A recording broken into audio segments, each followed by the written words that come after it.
Pilgrimage Road in Jerusalem unveiled.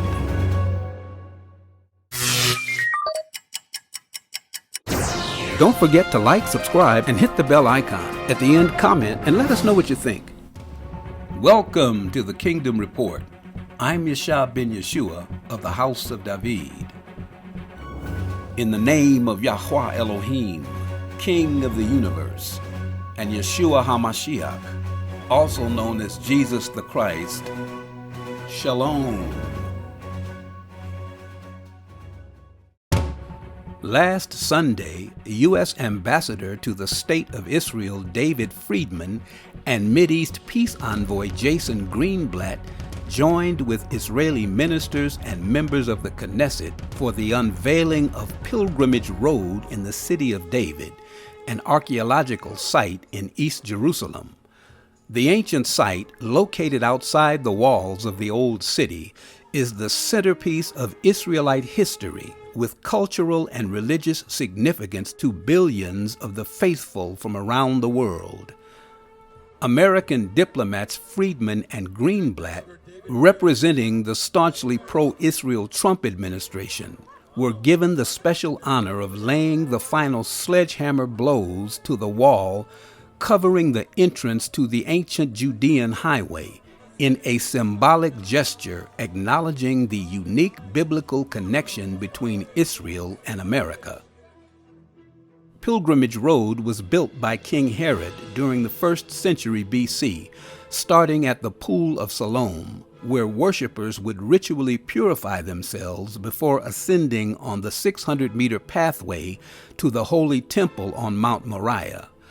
1st century Hebrew Israelite historian Yosef ben Matityahu, known by the Romans as Flavius Josephus, recorded that 2.7 million worshippers made pilgrimages to ancient Jerusalem during the feasts of Pesach, Shavuot, and Sukkot, offering some 256,000 sacrifices.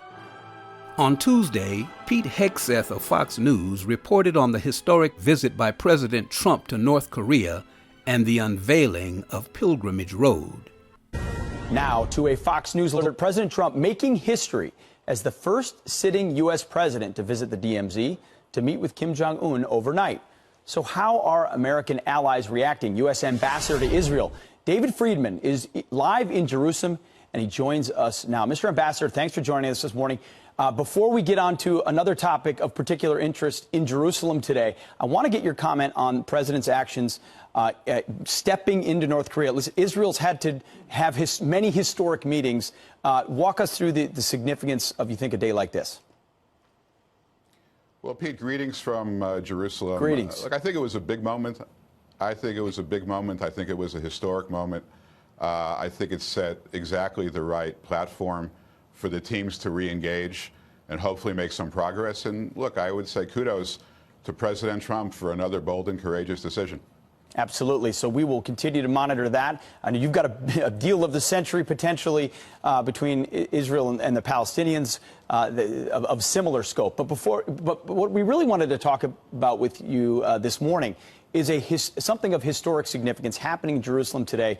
In the city of David, there's a pilgrimage road, 2,000 years old. I had a chance to see it in my documentary for Fox Nation, Battle in the Holy City. Here's a preview of it, and then I want you to explain more about it. I've never seen anything like this in my life. I think this is the most exciting excavation in the world. I really do. This is it, by the way. You're on the road. This is the pilgrimage road. This is the actual road as it was found. Wow. You believe it? How long is this tunnel? We just entered it. The road is 2,100 feet. It goes from the pool of Siloam in the south, where they would have cleansed, all the way into the temple in the north. Wow. Past the western wall into the temple. So you could walk the road that was used 2,000 years ago. That's it. Mr. Ambassador, explain the significance of the pilgrimage road in the city of David in Jerusalem. Well, you know, it brings the Bible back to life. From a sewage pipe that burst 15 years ago came these excavations that resulted in the discovery of the Pool of Siloam, where all the Jewish pilgrims would come and cleanse themselves before ascending to the temple, and then an entire road, not a relic, not an antiquity, but an entire road intact from that pool ascending to the temple. So people can literally immerse themselves in the environment where, you know, the great biblical figures of the time would walk, where Jesus walked. We know that Jesus took this road. We know his visits to the temple are well documented. So you really have the opportunity to immerse yourself in ancient history in this incredible, stunning discovery. Absolutely. I mean, Jesus would have walked on that road as a Jew to go to the Holy Temple. But take it even deeper for us, for Americans, for our viewers this morning. Why does a discovery like this matter so much? Well, you know, in 4 days, we're going to celebrate the 243rd signing of our Declaration of Independence. That document really changed the world by fundamentally changing the way that we think about the relationship between a government and its citizens. And in particular, you recall the words that every human being is endowed by his or her creator with certain unalienable rights. Now, how did our founding fathers know what those rights were that were so important to our creator? Well, among other things, they did that by reading the Bible. And where does the word of the Bible come from? Well, Isaiah, who lived at the same time as King Hezekiah, who built the Pool of Siloam, Isaiah says that the word of God from the Bible came from Jerusalem. So what do we know from this? We understand that when we think of America and its beginnings, well, the physical beginnings, we could think about Plymouth Rock, or we could think about Valley Forge, or we can think about the Constitutional Convention in Philadelphia or Washington, D.C. But the spiritual underpinning, the bedrock of our principles as a nation, comes from Jerusalem. So this site is a heritage site for America as well as for Israel. It's one of the best examples of that unbreakable bond, that ancient historical bond between the people of the United States and the people of Israel. So well said, Mr. Ambassador. It also comes at a critical time when there are some insidious forces trying to erase history, say that there never was Solomon's temple, there never was a Jewish presence, and every single day, as you're familiar, we're discovering more that confirms the Bible as well as a Jewish presence. Briefly on that. Well, look, the facts speak for themselves. You know, as Senator Moynihan said, you can have your own opinion, but you can't have your own facts. This is science. This was the work of secular archaeologists, well-recognized leaders in the field. They had no agenda. They discovered this ancient road, and the facts are the facts. Great stuff. Ambassador David Friedman, thank you very much for being with us this morning and bringing this great story to us. Appreciate it. Thank you, Pete. Thank you. In 1867, European archaeologist Captain Charles Warren conducted the first major excavation of Jerusalem's Temple Mount, where he discovered a hidden passage to Jerusalem's ancient water source, the Gihon Spring.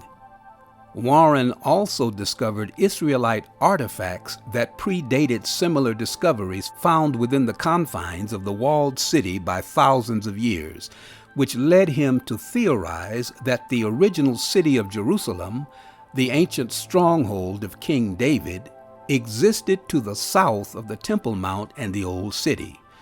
Since that time, extensive archaeological excavations at the site have demonstrably proven Warren's theory.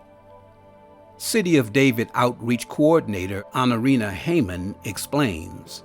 Welcome to the City of David. It's the home to the ancient biblical Jerusalem. And up till 150 years ago, everybody thought that the ancient biblical Jerusalem lies within the confines of the old city right behind you, within the walls there. So the question is, what happened 150 years ago, and where is the ancient biblical Jerusalem? Chris, we're standing at a magical place right now. This is the place when Charles Warren came through the fissure that he found. He saw something, and when Charles Warren saw this, he knew that he rediscovered the ancient biblical Jerusalem. Most of the kings of Israel was anointed where we're standing right now. We are standing at the place of anointing. And Isaiah says, you will draw forth water with joy from the springs of salvation. Abram, when he met Melchizedek, but then we get to David, to Solomon, we get to Isaiah, when he was giving his prophecies on these very walls here. Jeremiah, afterwards, when he had to speak about the destruction that was looming over Jerusalem. All those things happening exactly where we're standing right now. 3 times a year, all the men had to come to the mikveh in the pool, and from there get ready to go to Temple Mount. And this is the walk, the final ascent that all the pilgrims can do again when they come to Jerusalem. It says in Isaiah, build up the road, the highway. And it says, remove the stones for my people's return. You can see exactly how she slowly disappeared from civilization, because one city was built upon the other. And you could see how the city could have lost hope, thinking, who's ever going to discover me again? Until God says, but in a time of favor, nothing can stop it. And that's what we see in Givati. Jerusalem is slowly being revealed. So you can see how prophecy is speeding up as we go. It says, Hit na'ari me'afar kumi, shake off your dust, arise, take your rightful place, Jerusalem. If you see the excavations here on a daily basis, you can see the buckets flying, you can see the dust literally flying about, how she is shaking off her dust. In addition to affirming the cultural and religious ties between the modern state of Israel and America, the fact that U.S. diplomats made the last breaches in the wall blocking the ancient pathway points to the hidden connection between the biblical Israelite kingdom and the indigenous American people. In response to the unveiling ceremony, the Palestinian Authority Foreign Ministry in Ramallah quickly denounced Friedman and Greenblatt as, quote, false witnesses, saying that the U.S. diplomats, quote, volunteered to support the falsification of history and the Judaization of Jerusalem. This blind religious zealotry to subdue the world by force, which is controlling much of the Islamic world, is clearly being magnified in the foolhardy posturing and saber-rattling coming from Tehran. On the day after the unveiling of the pilgrimage road, and in the face of last Sunday's historic visit to North Korea by President Trump, the International Atomic Energy Agency confirmed that Iran has followed through on its threat to violate the 2015 nuclear deal by exceeding the 660-pound limit placed on its production of low-enriched uranium used to fuel its nuclear reactor. The Joint Comprehensive Plan of Action, or JCPOA, the multinational agreement engineered by the Obama administration, set restrictions on the Islamic Republic's production of low-enriched uranium as part of a supposed guarantee that would prohibit Tehran from producing the highly enriched uranium required to develop nuclear weapons. Last month, in the wake of the Trump administration's withdrawal from the Obama agreement and reimposing of crippling U.S. sanctions, Tehran threatened to enrich uranium at even higher levels if the Europeans failed to renegotiate the 2015 deal. In a reckless act of religious zealotry and nuclear blackmail, Iranian President Hassan Rouhani declared that unless the Europeans offer Tehran a new nuclear deal, his country will further exceed the uranium enrichment limit agreed to under the original accord. During a cabinet meeting on Wednesday, Hassan said, quote, "On July 7th, our enrichment level will no longer be 3.67%. We will put aside this commitment.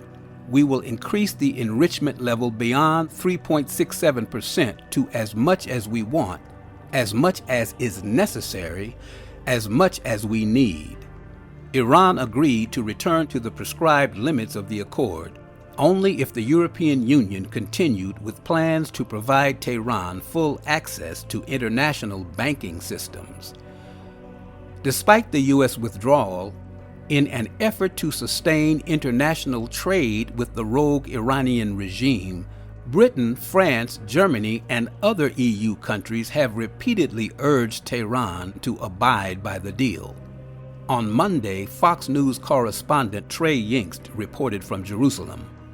We're now waiting for the Trump team to respond as the UN's nuclear watchdog confirms that Iran has indeed exceeded a cap on enriched uranium.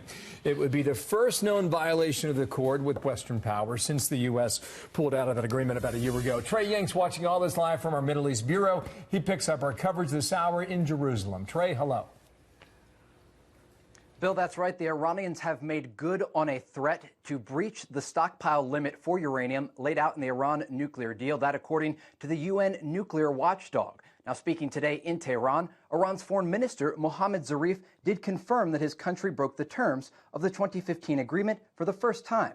After President Trump pulled the United States out of the deal last year and reimposed heavy sanctions, Iran threatened to stop abiding by the terms of the deal unless it was renegotiated. European countries such as France, Germany, and Britain have worked to find a way for Iran to operate around U.S. sanctions, but their final attempt last week in Austria failed to come up with a solution. It's important to note that Iran is still keeping the uranium enrichments under 3.67%, far from a level that would allow them to create nuclear weapons. Although Iranian factions and leaders continue to partake in provocative military actions across the Middle East, both directly and with the use of proxies.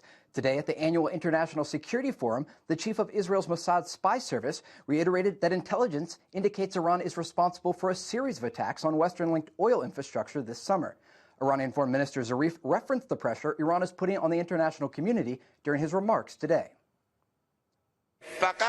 Only by illustrating authority we can put them in their place in negotiations, even if they are needed, because we never accept to yield to pressure. But if someone respects us, we'll enjoy our respect in return. With the uranium stockpile limit breached and also those attacks over the summer on Western-linked oil infrastructure and the shooting down of a U.S. drone, it does appear the Iranians are trying to position themselves to look for a way to negotiate forward with European partners and the United States. They're looking to bring more bargaining chips to their side of the table. Watching all that. Thank you, Trey Ying. While Iran insists its nuclear program is for peaceful purposes, a move from its low-enriched uranium to the highly enriched levels required for nuclear weapons would be a relatively quick process, which has caused great concern among nuclear non-proliferation experts. Along with its violation of the agreement's enriched uranium production limits, Iran's foreign ministry spokesman Abbas Mousavi has said the breach is reversible and has urged the EU to step up its efforts to save the 2015 accord. President Trump's initial response to the new Iranian defiance was simply that Tehran was, quote, playing with fire. And despite the president's success in eliminating the nuclear threat from North Korea, his reply to Iran is being met with the same cynicism from the mockingbird media for his no-nonsense approach to Kim Jong-un in the early stages of the U.S.-North Korea negotiations. Despite this latest threat to America's closest ally, Israel, Trump's America First approach to foreign policy is proving to be a catalyst for true progressive change on a mass scale, inspiring nationalist politicians and patriotic leaders to shake off insurgent globalist forces within governments throughout the free world. President Trump's response to Hassan's statement was unwavering and unequivocal. On late Tuesday, the president tweeted out the following: Iran was violating the $150 billion plus $1.8 billion in cash nuclear deal with the United States and others who paid nothing long before I became president, and they have now breached their stockpile limit. Not good. Last June, the U.S. Senate defeated a bipartisan measure to prohibit President Trump from using military action against Iran without approval from Congress. As a result, the president now has the executive authority to order a military strike on Iran without interference from House Democrats' attempts to block any foreign policy proposal coming from Trump, irrespective of the will of the American people. With last year's declaration by Trump of Jerusalem as the undivided capital of Israel and moving the U.S. Embassy to Jerusalem, Along with last Sunday's inauguration of the pilgrimage road leading to the ancient temple, the stage is set for the Iranian nuclear ultimatum to be met with absolute political resolve coming from the White House. When President Trump took office in January of 2017, the U.S. was partially dependent on OPEC to sustain its energy needs. This dependency gave Islamic countries leverage in Western resistance to anti-America and anti-Israel policies. But in 2019, under the Trump administration's economic policy platform, America surpassed Russia and Saudi Arabia to become the world's top oil producer. As a result, Iran has been forced to reduce its oil output, along with other OPEC countries, to prevent international prices from collapsing amid soaring production from the U.S. With America now being energy independent, the top non-Western oil-producing countries, including Russia and China, are facing greatly reduced leverage in negotiations with the U.S. and have been forced to rethink their globalist strategies for dominating the world market and international trade. But the great concern coming from Trump's globalist critics, both in America and abroad, is that his non-conventional tariff-driven foreign policy strategies will lead to international war with the Eastern Axis. Such critics cite the Obama-era approach to Iran that led to a, quote, peaceful resolution of the nuclear threat coming from Tehran. But the truth is, the Obama administration's policy of appeasement was nothing more than a highly ineffective postponement of the inevitable U.S. nuclear red line that must be drawn, beyond which Iran simply cannot be allowed to tread. History shows that in like manner, British Prime Minister Neville Chamberlain in the late 1930s, with his infamous policy of appeasement, conceded a sizable portion of Czechoslovakia to Adolf Hitler in a vain attempt to avoid military conflict at the onset of World War II. Take a listen.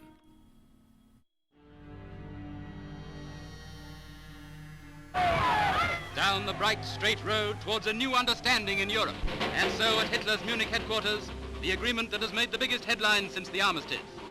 Let no man criticize the bargain that the statesmen of Britain and France have struck until he has attempted to add up the total price that might have had to be paid for any other settlement, a price in death and destruction. That price will not be paid.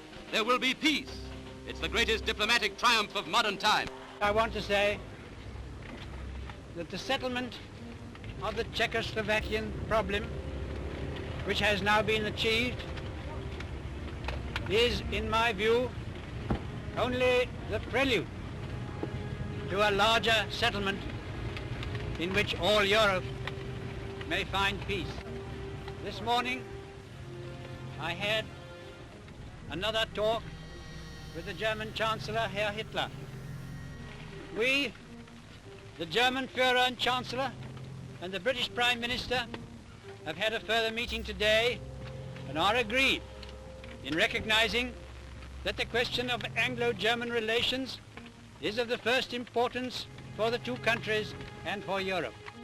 And we are determined to continue our efforts to remove possible sources of difference and thus to contribute to assure the peace of Europe.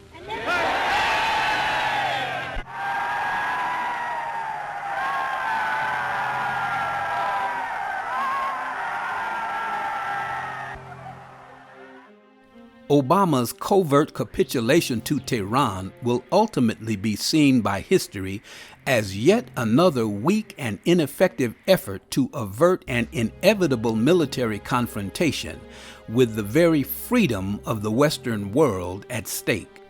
In reality, war, even in biblical terms, is often a necessary and proper part of defending a righteous cause and in the establishing of peace among those who stand for truth and justice.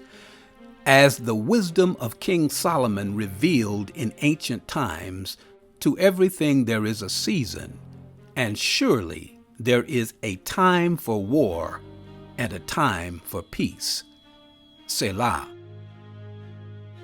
Now, prophetically speaking, the relentless obsession existing in Tehran and much of the Islamic world to destroy the children of Israel, the state of Israel, and the United States of America is no mere happenstance.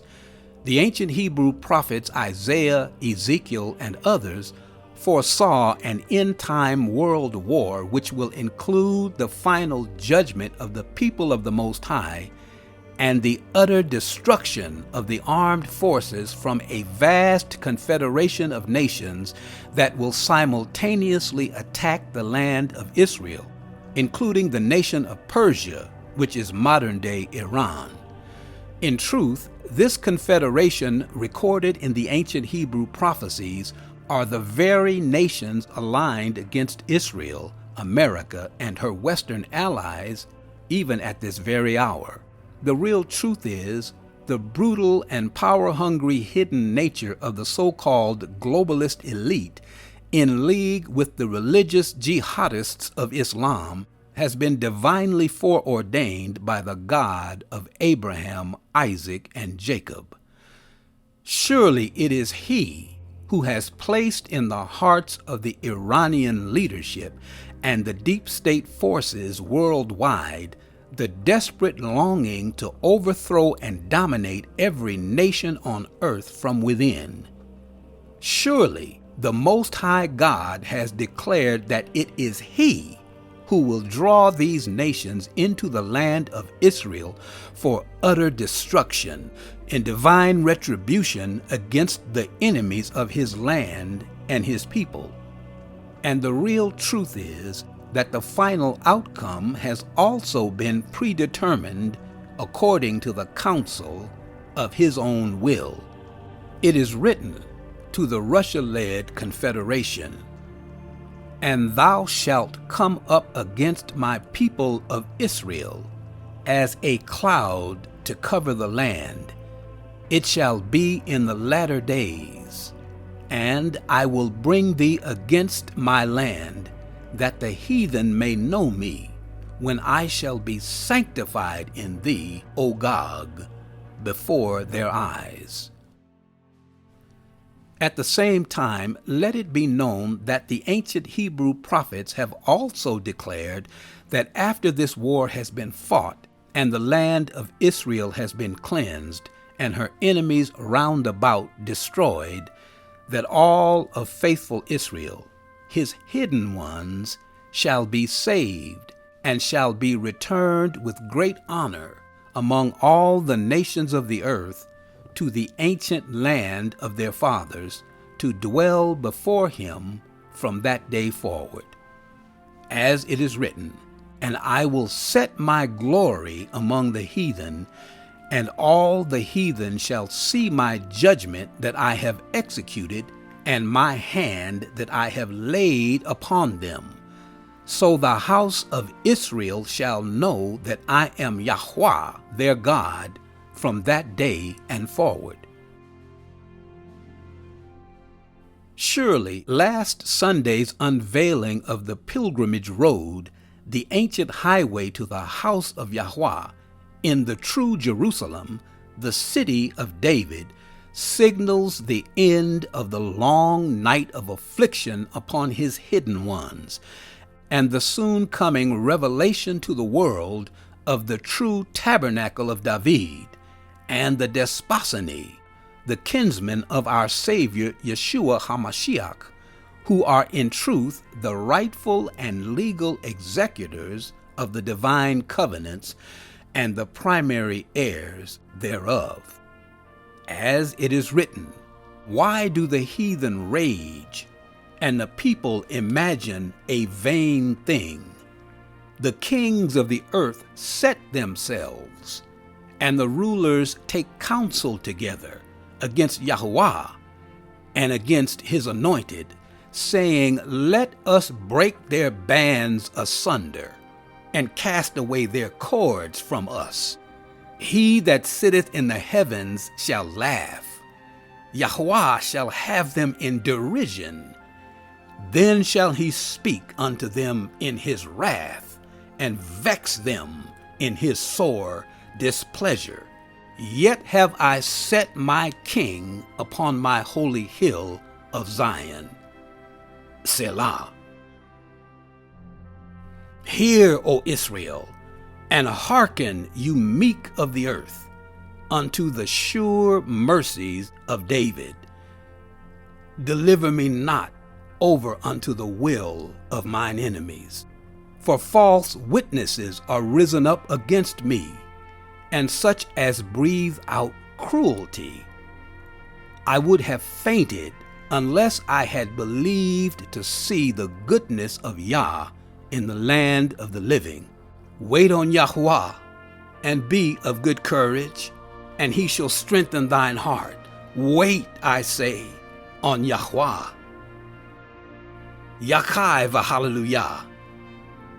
Toda Rabbah, and thanks for listening. Until our next report, I'm Yeshua ben Yeshua of the House of David, reminding you to stay vigilant and stay blessed. And remember, it's kingdom time. Shalom. If you enjoyed this video, please be sure to give it a thumbs up and hit the subscribe button and bell icon to receive instant notifications from KYCN Radio so you'll never miss new uploads. Enjoy your day, and thanks for watching.